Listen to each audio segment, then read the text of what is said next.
Guys, paano ba magtanim ng OB sa container? So, yung container mo guys, depende sa gusto mo. Tapos, yung lupa mo, dapat may mixture ng compost. Itong lupa na gagamitin natin ay, ano to, clay soil lang ito na hinaluan ko ng mga eggshell. Ayan guys, dinuro ko yung eggshell. Pwede rin haluan guys ng mga seeds na dried, kagaya nito guys, yung buto ng langka na hindi na nagagamit. Ayan, pwede rin haluan ng balat ng atis. Ito, balat ng atis na dinadry. Ayan, pwede yan maging compost. So yan guys, marami na akong shoots ng OB. Ano lang to siya guys, mga 2 weeks lang siya. 2 weeks ko lang pinabayaan yung isang buong OB, tapos nagka-shoots na siya ng ganito. So ang OB ay parang ano din, parang patatas. So dinivide ko lang, kinuha ko lang yung may shoots, tapos tinira ko yung walang shoots, yun panggulay yun. So ang OB guys, kapag nagka-shoots na ng ganito, hindi na yan siya malabo. Ano na siya, kung sa Bisaya, lagat na, yung para na siyang sticky, hindi na talaga siya yung pughad ba, hindi na. Pero pwede pa rin kainin, kaya lang matigas na siya. So guys, magtanim na tayo. Ang gamitin ko ay maliit lang na container, kasi pang window lang naman na tanim to. Window lang, ayan o, mga aloe vera lang dyan. Meron sana akong container na malaki, ito yung nabasag na orokan na balde, kaya lang hindi ko siya malagyan ng maraming soil kasi nasa city tayo. So malayo ang kuha ng soil doon sa kapatid ko. It takes mga 30 minutes to walk from here to there. So wag na lang muna, sa next time na lang.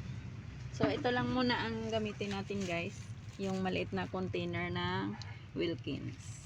So ilagay ko na ang OB shoots. Ayan guys, isang slice lang yan, ganyan.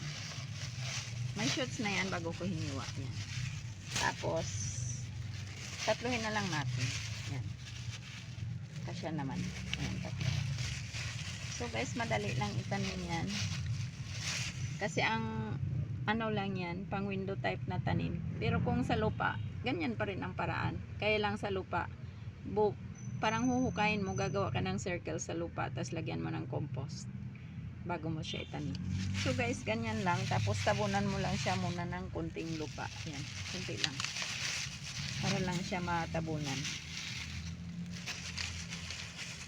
Tapos siguro mga 3 to 5 days, sisibol na yan guys. Kaya lang, dahil aalis ako, hindi ko maipakita sa inyo ang pagsibol niyan. Pero sisibol at sisibol yan. Ganyan lang kadali itanim ang OB. Ang maganda lang sa OB guys, kahit iwanan mo, hindi mo diligan, buhay yan. Huwag lang yung malulunod siya. Pag nalunod siya, siyempre nalunod na siya, parang tao. So kailangan lang ang lupa dito medyo moist. Yan, hindi talagang totally dry, kasi kung totally dry naman ang lupa hindi siya lalaki ang laman, kasi laman ang habol natin dito Pero kung pwede ring guys, nagugulay ang dulo ng alugbate, yung pinakadulo niya, yung malambot pa, pwede siyang gulayin, edible siya. So ayan guys, natabunan na natin ang ubi. So we're hoping na magkalaman ito ng malaki, kasi medyo malaki naman ang container natin, yung pinakamalaki na Wilkins. So thank you so much guys for watching.